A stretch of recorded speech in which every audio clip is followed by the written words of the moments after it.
Bonjour à tous et bienvenue pour cette nouvelle vidéo de présentation de deck pour Horror Arkham le JCE. On continue la série de decks pour les investigateurs du cycle aux confins de la Terre, et aujourd'hui le deck de Monterey Jack. Alors je l'ai dit plusieurs fois, les 5 decks, alors sur les 5 decks il y en a très exactement 3 qui sont faits pour un duo, un qui est fait pour un trio et un qui est fait pour un solo. Et ben là c'est le deck solo, donc un deck pour Monterey Jack qui se joue en solo et selon la technique, l'archétype du deck main pleine, que j'apprécie beaucoup. Alors encore une fois, je n'ai pas encore joué ce deck là, donc on va dire c'est une liste théorique, c'est pas une liste qui a été testée et approuvée pour le moment. J'ai failli oublier, avant de parler des différents éléments du deck, rappelons ce que Monterey Jack a de spécifique. Donc un investigateur truand, 1 de volonté, 4 d'intelligence, 2 de force, 5 d'agilité. Réaction: après la fin de votre tour, si vous êtes dans un lieu éloigné de une connexion par rapport au lieu où vous avez débuté ce round, soit vous gagnez une ressource, soit vous piochez une carte. Si vous êtes éloigné de 2 connexions ou plus, faites les 2 à la place. Signe des anciens +1, si vous êtes dans un lieu éloigné d'au moins une connexion par rapport au lieu où vous avez débuté ce round, gagnez une ressource ou piochez une carte. Et donc, construction classique, carte truand de niveau 0, enfin classique pour le cycle. Carte chercheur de niveau 1 à 5, carte neutre de niveau 0 à 5, jusqu'à 5 autres cartes chercheurs de niveau 0. Donc voilà, donc il est très doué en agilité, doué en intelligence et nul en volonté. Et je me dis a posteriori que j'aurais peut-être dû mettre 1 ou 2 cartes de plus pour compenser sa volonté. Bon, on verra quand je testerai le deck. Donc, le deck, quand on considère ce qu'il peut faire dans les différents aspects du jeu, on va commencer par la gestion des ennemis. Première chose, fidèle fouet plus inspecter les alentours ou preste. Le fidèle fouet, un soutien qui coûte 2, qui occupe un emplacement de main, qui est rapide. Action combattre, cette attaque utilise l'agilité au lieu de la force. En cas de réussite, vous avez le droit d'incliner le fidèle fouet pour soit échapper automatiquement à l'ennemi attaqué, soit infliger plus 1 dégât pour cette attaque. Donc vous combattez avec votre agilité, avec une valeur de base de 5 donc, et en l'inclinant, donc une fois par round, soit vous échappez automatiquement à l'ennemi, soit vous lui infligez un 2e dégât. Donc les ennemis qui ont un point de vie, il peut en vaincre plusieurs par tour si nécessaire, vu que pour combattre il faut pas incliner le fouet. Un ennemi qui a 2 points de vie, en inclinant le fouet, il l'achève. Et un ennemi, soit qu'on veut pas vaincre ou qu'on cherche pas particulièrement à vaincre, on peut essayer de lui échapper automatiquement. Dans le deck, on va voir inspecter les alentours. Donc une compétence qui dit tant qu'inspecter les alentours est dans votre main ou attribuer un test de compétence, elle gagne un nombre d'icônes d'intelligence égal à votre agilité, et un nombre d'icônes d'agilité égal à votre intelligence. Donc, si vous faites une attaque avec fidèle fouet, que vous n'avez rien d'autre en jeu, inspectez les alentours, ça vous donne un +4 en agilité. Donc vous combattez à 9 contre la valeur de combat de l'ennemi. Preste, ça vous donne seulement un boost de 1 en agilité, mais après la résolution de ce test, pour chaque point de réussite, vous avez le droit de vous déplacer immédiatement vers un lieu connexe, jusqu'à un maximum de 3 fois. Donc là, ça va être quand vous voulez échapper à l'ennemi. Vous faites votre attaque, vous attribuez preste, donc vous testez à 6 contre la valeur de combat de l'ennemi. Si vous réussissez de 1 ou plus, vous pouvez vous déplacer vers un autre lieu. Alors si vous réussissez de 0, vous avez quand même réussi votre attaque, donc vous avez fait un dégât et vous pouvez choisir d'échapper automatiquement, et ensuite il faudra sortir du lieu par vous-même. Si vous avez réussi de 1, vous allez dans le lieu connexe, et il faudra utiliser une capacité quelconque pour prendre les indices que vous auriez pu laisser dans votre lieu, et si vous vous déplacez deux ou trois fois, vous pouvez en profiter pour un peu explorer. Ensuite, le lexique occulte. Alors, je l'ai pas rementionné là. J'ai pas remis un onglet parce que j'en parle. J'ai l'impression que chaque fois que je parle d'un chercheur, j'en parle. Lexique occulte, ça vous donne accès à rituel de sang. Là, c'est lexique occulte de niveau 3. Donc, chaque exemplaire de rituel de sang vous permettra, si vous avez les ressources, d'infliger 3 dégâts à un ennemi sans faire de test. Ou alors vous infligez que 2 dégâts, mais vous remélangez le rituel de sang dans votre deck.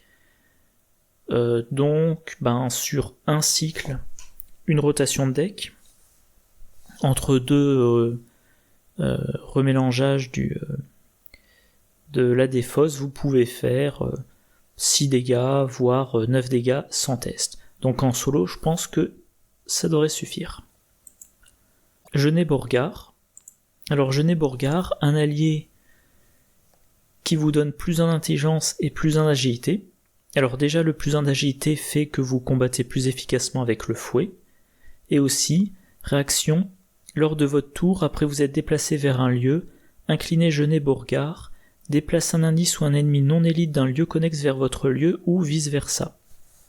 Donc quand il s'agit de gestion des ennemis, là l'idée c'est je suis dans un lieu A, je vais vers le lieu B, après être entré dans le lieu B, j'incline Genet Borgard, et là je vais prendre un ennemi qui est dans le lieu B et le renvoyer vers un lieu connexe, le lieu A ou un autre lieu connexe. Alors si l'ennemi était engagé avec moi quand j'étais dans le lieu A, le fait de me déplacer va provoquer une attaque d'opportunité. Mais si l'ennemi était dans le lieu B avant que j'y entre, j'entre dans le lieu, je l'envoie dans le lieu A et je me prends pas d'attaque d'opportunité. Si l'ennemi n'est pas chasseur, j'ai probablement plus à m'en soucier jusqu'à la fin de la partie. Voilà. Et enfin, forcer l'entrée. Un événement truand niveau 0 qui coûte 2. Enquêtez, ajoutez votre valeur d'agilité à votre valeur de compétence pour cette enquête. En cas de réussite avec une différence de 2 ou plus, vous avez le droit d'échapper automatiquement à un ennemi dans ce lieu. Cette action ne provoque pas d'attaque d'opportunité. Donc pour une action, vous payez 2, vous faites une enquête avec une valeur de compétence de 9, voire plus si vous avez des boosts autres. Si vous réussissez, comme c'est une enquête, vous prenez un indice, mais si vous réussissez de 2, vous échappez un ennemi dans votre lieu. Voilà. Donc de l'évasion. À noter, il n'y a pas marqué non élite, donc ça marche sur les ennemis élites. Et comme c'est un deck pour le solo, moi je pense que l'ensemble de ces cartes-là devrait suffire pour gérer les ennemis du scénario. D'autant plus que la capacité de montrer Jack, c'est quand même de gagner des ressources ou de piocher des cartes. Donc si vous n'avez pas vos cartes de gestion des ennemis, et que vous réussissez à vous déplacer à chaque round, ça veut dire que à chaque tour vous piochez 2 cartes. Enfin, à chaque tour vous piochez une carte additionnelle, donc une chance supplémentaire de piocher une carte de gestion des ennemis. Voilà. Maintenant, le gain des indices, évidemment, c'est le point le plus important dans le jeu. Donc il y a de quoi faire. Première carte, Genet Borgard, j'en ai parlé il y a 2 minutes. Déjà, plus 1 d'intelligence, donc maintenant vous avez une intelligence de 5. Et puis, lors de votre tour, après vous êtes déplacé vers un lieu, inclinez Genet Borgard, déplace un indice ou un ennemi non élite d'un lieu connexe vers votre lieu ou vice versa. Quand il s'agit de gestion, de gain des indices, là l'idée c'est d'utiliser Genet Borgard pour déplacer les indices des lieux dans lesquels vous aurez du mal à enquêter vers les lieux dans lesquels c'est facile d'enquêter. Voilà.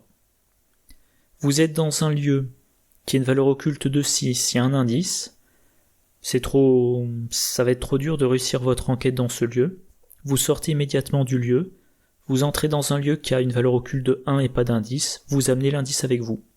Et maintenant, vous aurez aucun problème à voir cet indice-là. Deuxième chose, chercher des réponses de niveau 2. Un grand classique dans beaucoup de mes decks. Pour une action et une ressource, enquêtez, en cas de réussite, découvrez un total de 2 indices parmi votre lieu et les lieux connexes. 2 indices en une enquête, c'est déjà bien. Et en plus, c'est parmi votre lieu et les lieux connexes. Donc vous allez... il faudrait un jour que j'apprenne à utiliser un logiciel de dessin pour faire des schémas.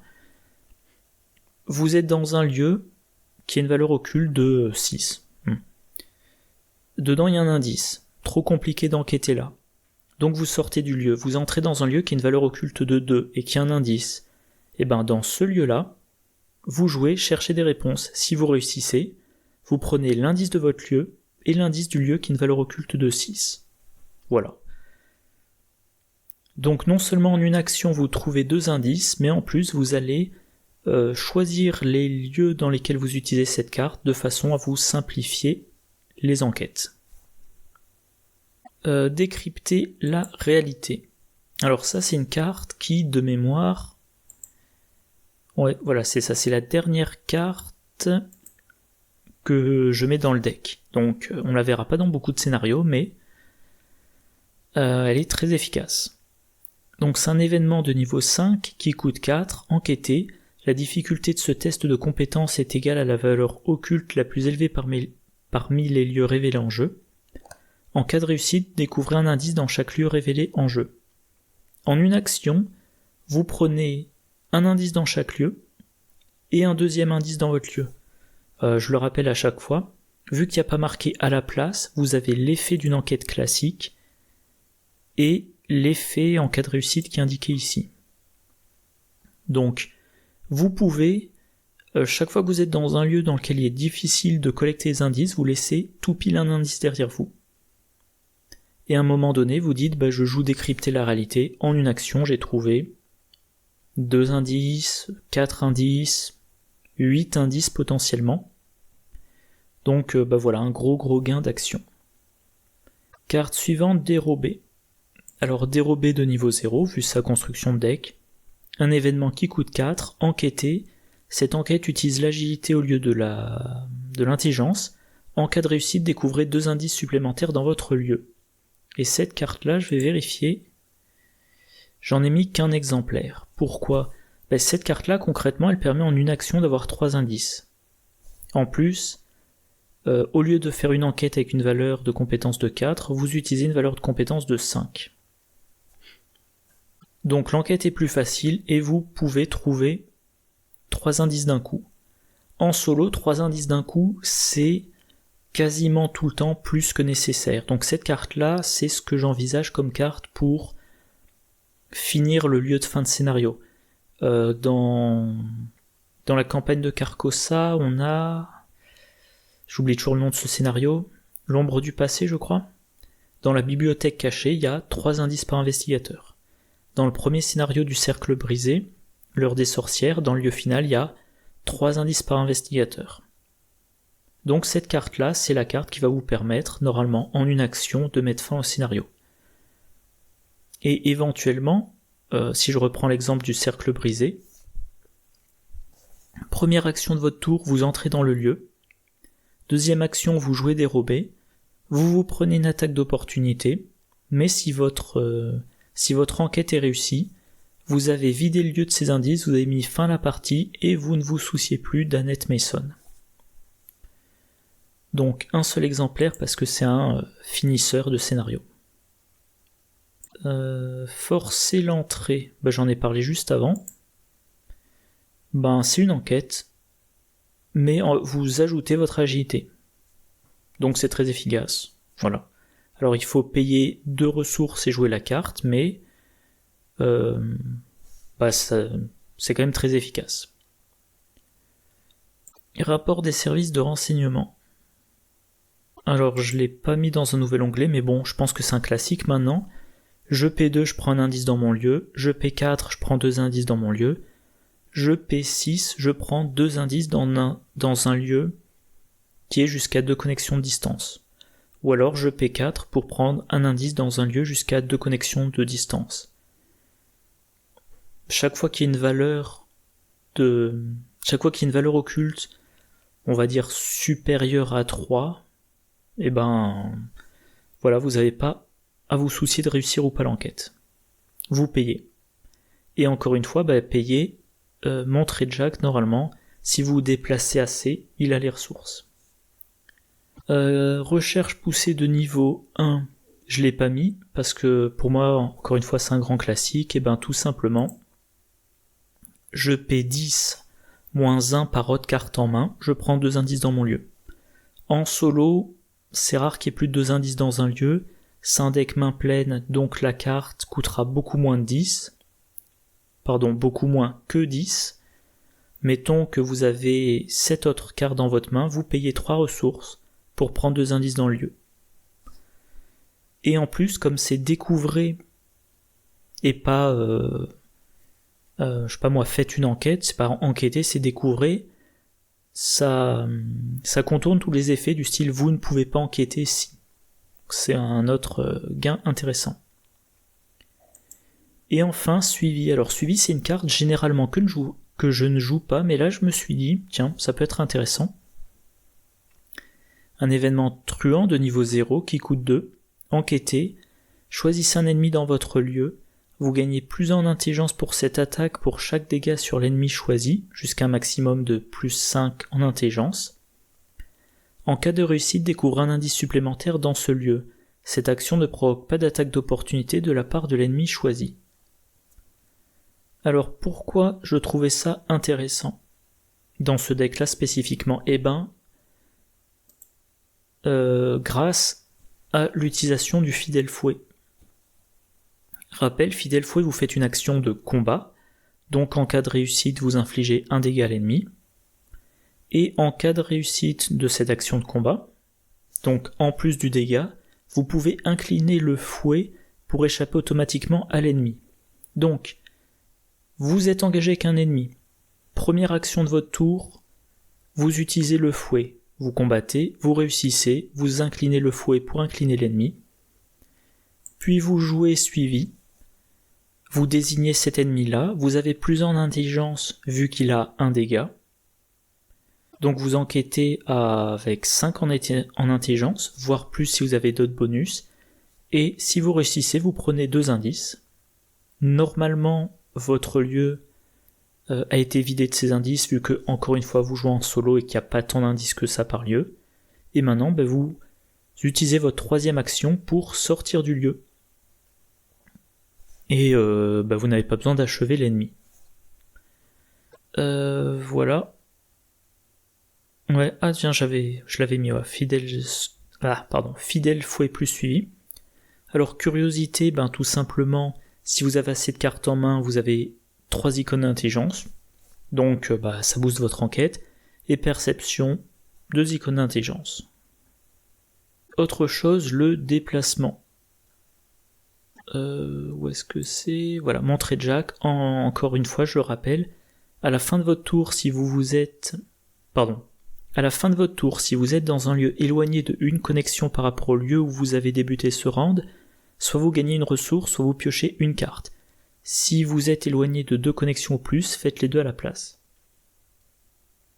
Donc vous voulez beaucoup vous déplacer pour tout ce gain en économie.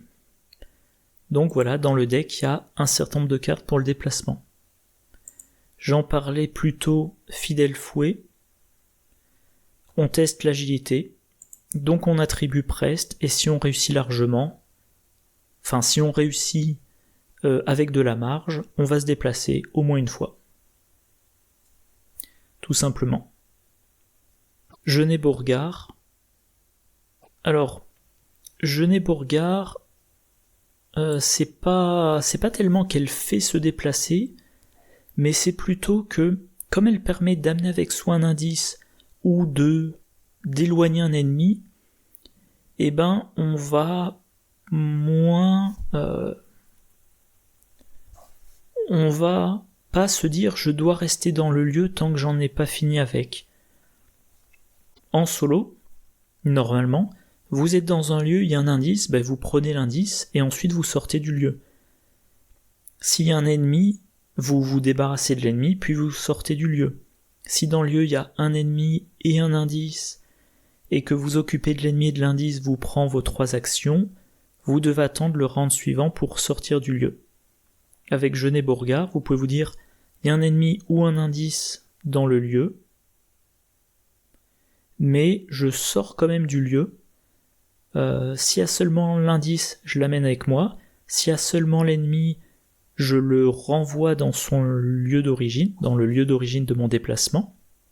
Et s'il y a les deux, et ben là il va falloir voir en fonction du contexte, soit vous renvoyez l'ennemi et vous trouverez l'indice à distance, soit vous amenez l'indice, l'ennemi est amené avec vous vu qu'il est dans votre zone de menace, il vous fait une attaque d'opportunité et vous allez vous en occuper dans votre nouveau lieu.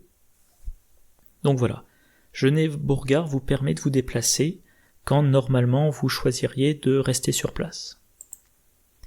Les chaussures de randonnée, alors je les ai mis dans ce deck même si c'est à la limite du trop puissant comme carte. Donc je pense que cette carte là je la jouerai 1 ou 2 fois puis ensuite j'attendrai de voir si elle est mise sur la liste des tabous ou pas. Donc un soutien chercheur de niveau 1 qui coûte 2, trait objet vêtement paire de chaussures, limite de 1 paire de chaussures par investigateur, vous gagnez plus en agilité, réaction après que le dernier indice de votre lieu a été découvert, inclinez les chaussures de randonnée, déplacez-vous vers un lieu connexe ayant au moins un indice, ou vers un lieu connexe non révélé. Bon c'est tout simple. Alors déjà, plus en agilité, ça va booster certains de vos tests. Test de combat avec le fouet, test d'évasion si vous n'avez pas le fouet, test d'enquête si vous ajoutez votre agilité ou vous testez votre agilité. Et enfin, quand vous avez vidé un lieu de ces indices, et donc que vous n'avez plus rien à y faire, vous en sortez automatiquement. Éclaireur, alors éclaireur, j'en ai mis qu'une copie, ok. Bon, ça coûte, comme je joue avec la liste des tabous, ça coûte quand même 3 XP. Et éclaireur, bon c'est le classique, hein. En action rapide, si vous n'êtes pas engagé avec des ennemis, inclinez l'éclaireur, déplacez-vous vers un lieu connexe. Donc, la possibilité de se déplacer sans dépenser d'action. Voilà. Et enfin, décrypter la réalité. Décrypter la réalité, c'est un petit peu comme Genet Beauregard. C'est pas une carte qui va vous faire vous déplacer, mais c'est une carte qui va vous inciter à vous déplacer plus, à rester moins longtemps dans un même lieu. Pourquoi ? Eh bien tout simplement, vous laissez un indice dans chaque lieu, quand vous le pouvez, quand ça vous semble pertinent, vous jouez de décrypter la réalité, et vous prenez l'indice que vous avez laissé derrière vous dans chaque lieu. Voilà. Alors, autre chose, l'économie, donc le gain de ressources, la pioche, le gain d'action, tout ça. Première chose, montrer Jack en lui-même. Pour la 3e fois, tant qu'il se déplace, il a des ressources et ou des cartes. Moi, je disais donc, voilà, montrer Jack, le simple fait de se déplacer, fait une partie de son économie. Deuxième chose, le lexique occulte. Donc c'est le lexique occulte de niveau 3. Lexique occulte de niveau 3, donc encore une fois, quand on joue un exemplaire de rituel de sang, soit on change le 2 du texte en un 3, soit on le mélange dans le deck au lieu de le défausser. Et rituel de sang, l'idéal c'est de l'utiliser pour les dégâts, mais vous pouvez aussi l'utiliser pour piocher des cartes, donc 2 ou 3 cartes selon le cas, en défausser le même nombre et à chaque fois gagner une ressource. Donc si vraiment vous avez beaucoup besoin de ressources, une copie de rituel de sang, ça dit piocher 3 cartes, défausser 3 cartes, gagner 3 ressources. Ou alors, piocher 2 cartes, défausser 2 cartes, gagner 2 ressources, mélanger rituel de sang dans votre deck. Donc tant que vous gérez les ennemis, c'est une belle source de ressources. Sérum d'amplification des rêves plus l'effet de pioche. J'ai dit c'est un deck de type main pleine, donc le sérum d'amplification des rêves.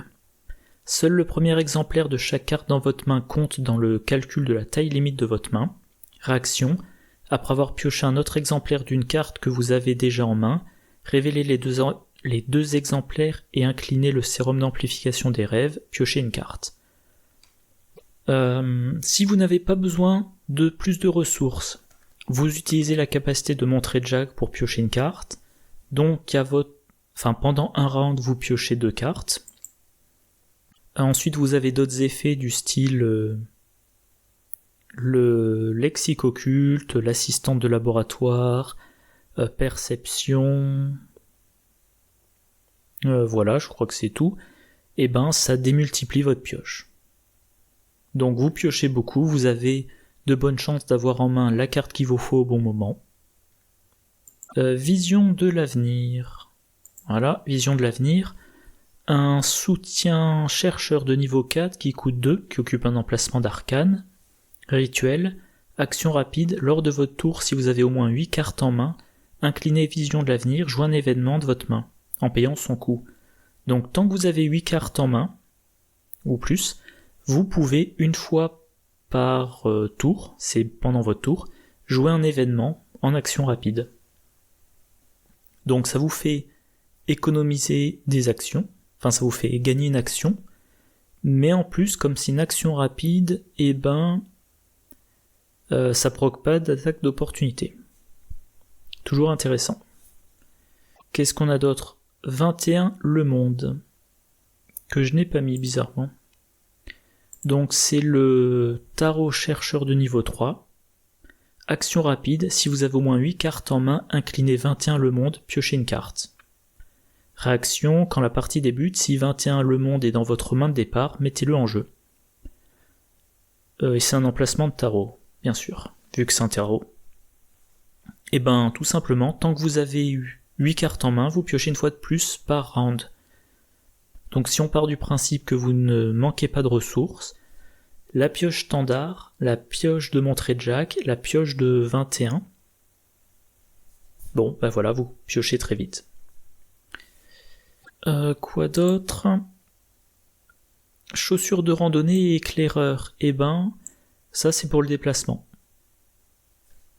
Chaussures de randonnée, c'est du déplacement en réaction, donc ça prend pas d'action. Éclaireur, c'est en action rapide. Et bien évidemment,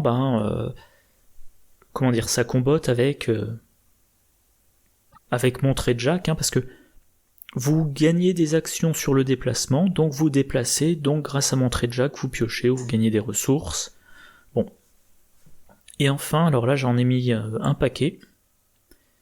Chercher des réponses, décrypter la réalité, dérober, rapport des services de renseignement, recherche poussée et suivi. C'est tout simplement toutes les cartes présentes dans le deck qui permettent d'avoir plusieurs indices en une action. Donc respectivement 2, potentiellement plein, 3, et une ou deux selon combien on paie, 2 et la 2. Et enfin perception, ça fait piocher des cartes. Voilà, je crois que j'ai fait le bilan du fonctionnement du deck. J'ai pas parlé de l'assistante de laboratoire, mais là, c'est tout simplement, je la mets en jeu. Elle me fait piocher 2 cartes. J'ai le droit d'avoir plus de cartes en main. Si je me prends des dégâts ou des horreurs, hop, je la sacrifie.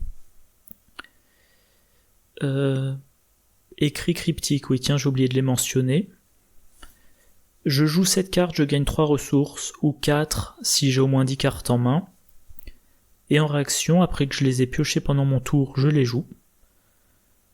Voilà, l'idéal c'est de les piocher pendant le tour, et en réaction j'ai 3 ou 4 ressources, très bon gain de ressources.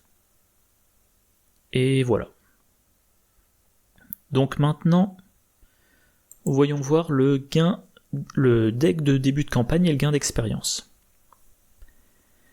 Alors, comme dans les autres decks, j'ai mis dans le vif du sujet, parce que je trouve que cette carte-là, à moins qu'un jour je décide de Enfin, il faudrait vraiment que j'ai un deck très sensible aux dégâts et aux horreurs et une campagne qui inflige beaucoup de trauma pour que je ne le joue pas cette carte. Par exemple, Mark Harrigan ou un investigateur fragile sur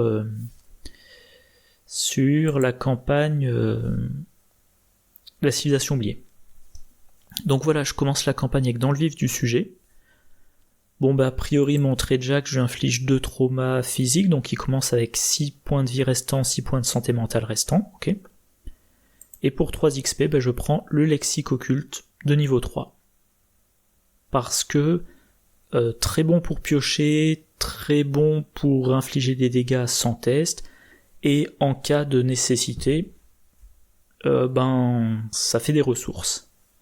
Imaginons, pardon pour le coup dans le micro, imaginons que ma faiblesse de base, ça soit défausser toutes vos ressources, et je pourrais utiliser le rituel de sang pour récupérer quelques ressources et relancer mon deck. Voilà, donc je disais l'ordre des améliorations... Ah non, pardon, d'abord le deck de début de campagne à 3 XP. 2 sérums d'amplification des rêves pour, comme souvent, pour que le deck soit plus... pour que le deck démarre plus vite. Ah, je me rends compte que j'ai un petit bug. Je sais pas quand je me suis débrouillé. Je vais corriger ça. Je commence avec une assistante de laboratoire et je finis avec 2. Bizarre. Voilà, j'ai trouvé le problème. Il n'y a qu'une copie de perception et 2 de l'assistante de laboratoire. Hop. Mince. 2.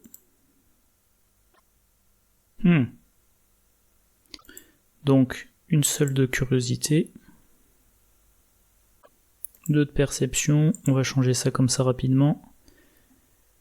Et donc là... Bon. Alors je le fais un petit peu à la va-vite, donc je fais pas le choix le plus évident. De toute façon, encore une fois, c'est pas un deck bien optimisé après plusieurs tentatives, c'est une idée. Quand j'aurai l'occasion, je jouerai le deck, et je me rendrai probablement compte qu'il faut faire une V2, une V3, voire éventuellement carrément changer mon fusil d'épaule. Ouais, c'est bon. Voilà, donc je reviens à ce que je disais. L'assistante de laboratoire, alors Grégory Gris, moi j'aime beaucoup. Alors déjà, un allié, c'est toujours bon les alliés pour encaisser. Et puis, il va me coûter 3, certes, mais si j'arrive à réussir mes tests avec un petit peu de marge, il va me filer des ressources et se rembourser.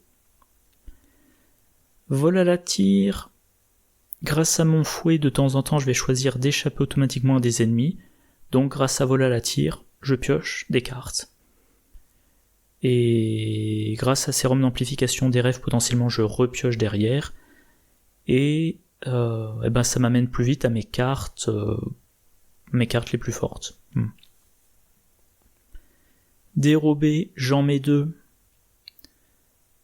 Parce que... Et je remplacerai le deuxième. Encore une fois, de toute façon, moi, quand je fais mon deck de fin de campagne, les cartes expérience, je les retire pour voir ce que donnera le deck de début de campagne. Éventuellement, dans certains cas, je remplace la version améliorée par la version non améliorée. Du style, si le deck finit avec sac à dos de niveau 2, a priori il commence avec sac à dos de niveau 0. Mais une fois que j'ai tout retiré, je mets en double toutes les cartes qui en fin de campagne seront qu'en un exemplaire pour avoir un deck plus fiable. Donc dérobé x2, je reviens sur mon exemple, ça augmente mes chances d'avoir un exemplaire dans ma main à la fin du scénario L'heure des sorcières de la campagne Le Cercle Brisé, par exemple. Forcer l'entrée, les 2 restent tout le temps. Oreille indiscrète, choisissez un ennemi non engagé dans votre lieu. Encore une fois, grâce au fidèle fouet, je peux échapper automatiquement à un ennemi. Donc voilà. Fidèle fouet, je fais une attaque contre un ennemi, c'est réussi, je lui échappe automatiquement. Je paie une ressource, j'utilise cette carte. Je fais un test d'intelligence de difficulté X, où X est la valeur d'évasion de l'ennemi. Donc un test à difficulté 2 ou 3, je pense la plupart du temps. Si je réussis, 2 indices d'un coup. Partir en éclaireur, pour une action, je me déplace jusqu'à 3 fois et je me fais pas engager par les ennemis. Donc du déplacement, très bon pour montrer Jack. Et puis je me fais pas engager pendant mon déplacement, donc ça va servir typiquement si je dois repasser dans des lieux dans lesquels j'ai laissé des ennemis. Meilleur exemple, le 2e scénario de la campagne, la civilisation oubliée. Je trace dans les ruines jusqu'à aller dans la chambre du temps. Je ne tue pas les ennemis quand ce n'est pas nécessaire ou quand ça me prendrait trop de temps, ou quand ils ont Vengeance 1. Et ensuite, quand je reviens sur mes pas pour aller abandonner à la fin du scénario, j'utilise partir en éclaireur pour 1, me déplacer plus vite, et 2, ne pas me soucier des ennemis. Bon planque. Et puis... Dextérité, ça augmente mes chances de réussir mes attaques. Avec le fidèle fouet, ça augmente aussi mes chances de trouver beaucoup d'indices d'un coup, avec dérobé. Et voilà. Donc dès le début de la campagne, on a quand même... donc on a le fidèle fouet et le lexique occulte de niveau 3, donc les 2 principales cartes de gestion des ennemis. On a plusieurs compétences pour augmenter mes chances de réussir mes attaques avec le fouet. Et on a un certain nombre d'événements, 1, 2, 3, 4, 5, 6, 7, 8. On a 8 événements qui permettent d'avoir 2 ou 3 indices en une action. Et maintenant, le plan d'amélioration du deck. On commence par partir en éclaireur qui est remplacé par chaussures de randonnée pour un XP. Tout simplement parce que partir en éclaireur ça va servir une fois et ça va être très bon dans les cas où il faut vite courir jusqu'à la sortie, mais chaussures de randonnée c'est potentiellement à chaque tour. Chaque tour on vide le lieu et hop on se déplace immédiatement dans la foulée. Deuxième amélioration, partir en éclaireur remplacé par éclaireur. Même remarque, au lieu d'avoir un événement, on a un soutien qui pourra être utilisé à chaque tour. Grégory Gris remplacé par Jeunet Bourgard. Grégory Gris, il est plus à sa place dans un deck truand friqué. Là, ça peut en début de campagne éventuellement faire un peu d'encaissement et un petit peu de ressources, mais Jeunet Bourgard est bien meilleur, comme je l'expliquais plus tôt. Elle va permettre de moins s'attarder. Donc les 3 premières améliorations, on est clairement dans le je vais le plus vite possible, je ne m'attarde pas dans un lieu. Ensuite, comme j'ai un deuxième allié que je veux maintenir en jeu, charisme. Sérum d'amplification des rêves, j'en remplace un par vision de l'avenir. Pour rappel, vision de l'avenir, ça me permettra de jouer mes événements. À ce stade-là, ça va être notamment dérobé, rapport des services de renseignement en action rapide. Les 2 planques qui me permettent de gagner...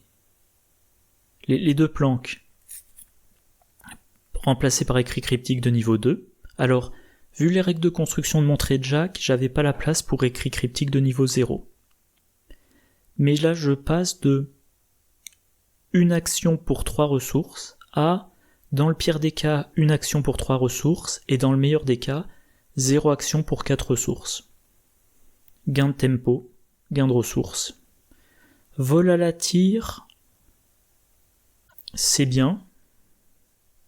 parce qu'on va être amené à échapper un certain nombre d'ennemis, mais c'est pas un deck qui vise beaucoup à échapper. Comme on joue en solo, il est possible qu'on ait peu d'ennemis dans certains scénarios. Donc on remplace par recherche poussée parce que acheter 2 indices d'un coup, c'est quand même plus intéressant. Encore une fois, ce sont les indices qui font gagner les scénarios. Dextérité. Dextérité, c'est bien, c'est un +2, notamment pour les attaques avec le fouet, mais aussi pour les enquêtes avec dérobé. Mais inspecter les alentours, c'est du +4 en agilité de base, voire +5 avec Genet Bourgard. Donc on est quand même un niveau bien au-dessus en termes de boost. La deuxième copie de Grégory Gray, je sais jamais comment prononcer, on remplace par 21. Alors 21, ça permet de piocher plus, mais bon, c'est pas indispensable. Donc c'est pour ça que le remplacement est fait tardivement. Et en attendant, on a encore une fois Grégory Gray qui est là pour se prendre les horreurs des traîtrises. Oreille indiscrète remplacée par chercher des réponses. Dans les deux cas, on est sur du je gagne 2 indices en une action. Sauf qu'oreille indiscrète, ça nécessite un ennemi non engagé. Donc il faut qu'il y ait un ennemi. Il faut qu'on ait réussi à lui échapper avec le fouet. Donc c'est quand même assez conditionnel. Alors que chercher des réponses, il suffit de vouloir enquêter. Et en plus, on récupère les indices dans le lieu ou dans les lieux connexes. Donc très intéressant. Et en dernier, décrypter la réalité, parce que c'est quand même une carte à 5 XP. Et puis, selon les scénarios, alors il y a certains scénarios, moi je crois que j'ai un record de 8 indices d'un coup, ou peut-être même 9 indices d'un coup avec cette carte, mais il va aussi y avoir certains scénarios où si on a tout juste le nombre d'indices, si à un moment donné on a accès à un nombre restreint de lieux, et que ces lieux contiennent tout pile le nombre d'indices requis pour avancer dans l'acte, on va tout récupérer, on va vider tous les lieux, avant de faire avancer l'acte et de révéler de nouveaux lieux, et du coup la carte ne sera jamais très efficace. Donc ça sera très dépendant des scénarios. C'est pour ça que je la garde pour la fin. Et puis voilà, je pense que j'ai tout dit, et ça fait un moment que je parle. Donc si on regarde, alors d'où viennent, de quelle faction appartiennent les cartes, je m'en fous. Le coût des cartes, un pic pour un coût de 2. Alors 2 cartes qui coûtent 10, ça c'est recherche poussée, on paiera jamais 10. Globalement le deck est pas cher. Montrer Jack va générer des ressources. Écrit cryptique si tout se passe bien, file des ressources. Le lexique occulte si nécessaire, donc j'ai pas peur pour les ressources. Les icônes, beaucoup d'icônes intelligence, beaucoup d'icônes d'agilité, très peu d'icônes de volonté. Les alliés, on en a 3 au total, 2 différents et on a charisme, c'est pas un problème. 2 emplacements d'arcane, ok, 2 emplacements de main, un emplacement de tarot, donc il n'y aura pas de problème de cartes à défausser pour en mettre une autre dans le même emplacement. Sauf si on joue une assistante de laboratoire sur une autre assistante de laboratoire. Et voilà, donc le seul truc qui m'a paru évident en commençant la vidéo, c'est que je n'ai... et ce qui veut dire que probablement ce deck-là, après l'avoir joué, j'en ferai une V2. Le deck n'a pas grand-chose pour réussir les tests de volonté. Montrer Jack qui part avec 1. Donc éventuellement, alors comme je m'en suis rendu compte au début de la vidéo, j'allais pas modifier mon deck là tout de suite, mais il faudrait se demander s'il n'y aura pas besoin d'une ou 2 copies de Whisky du Tennessee, voilà, pour avoir un plus en volonté et limiter la casse, même si ça le monte seulement à 3. Donc il y a peu de chances qu'il réussisse son test, mais au moins il le raterait de moins. Contre-espionnage. pour annuler l'effet de révélation. Ou encore, faites vos prières pour que là il ait un +4 en volonté qui teste à 5 contre la difficulté du test. Voilà. Et donc voilà. Donc soit ça, soit carrément partir sur une autre logique. Moi souvent, mes decks truands ne souffrent pas trop du deck de rencontre parce que je les joue en mode truand friqué avec relation influente. Et je pense à l'autre, relation influente de niveau 3. Et voilà, par lot de 4 ressources, +1, une valeur de compétence pour un test. Donc, si on a peur que mon trait de Jack ne résiste pas bien au deck de rencontre, au lieu de lui faire un deck main pleine, on lui fait un deck friqué. Alors, sachant que, vu ses règles de construction, il n'aurait pas accès à des trucs genre série gagnante de niveau 2 ou 4, peu importe, ou emprunt peu scrupuleux. D'ailleurs, je suis en train de me dire, il aurait même pas accès à relation influente améliorée. Il aurait le droit qu'à la version de niveau 0. Donc il aurait un peu de mal par rapport aux autres truands à gagner plein de ressources. Mais, voilà, on peut envisager de le jouer en truand friqué. Une fois qu'il a 15 ressources, +3 sur ses tests de volonté, 20 ressources, +4, et ça serait déjà ça. Ou alors, faire un peu de place dans le deck pour mettre averti. Rapide à jouer quand vous piochez une carte traîtrise non faiblesse, placez un de vos indices sur votre lieu. Ensuite, annulez l'effet révélation de la carte traîtrise.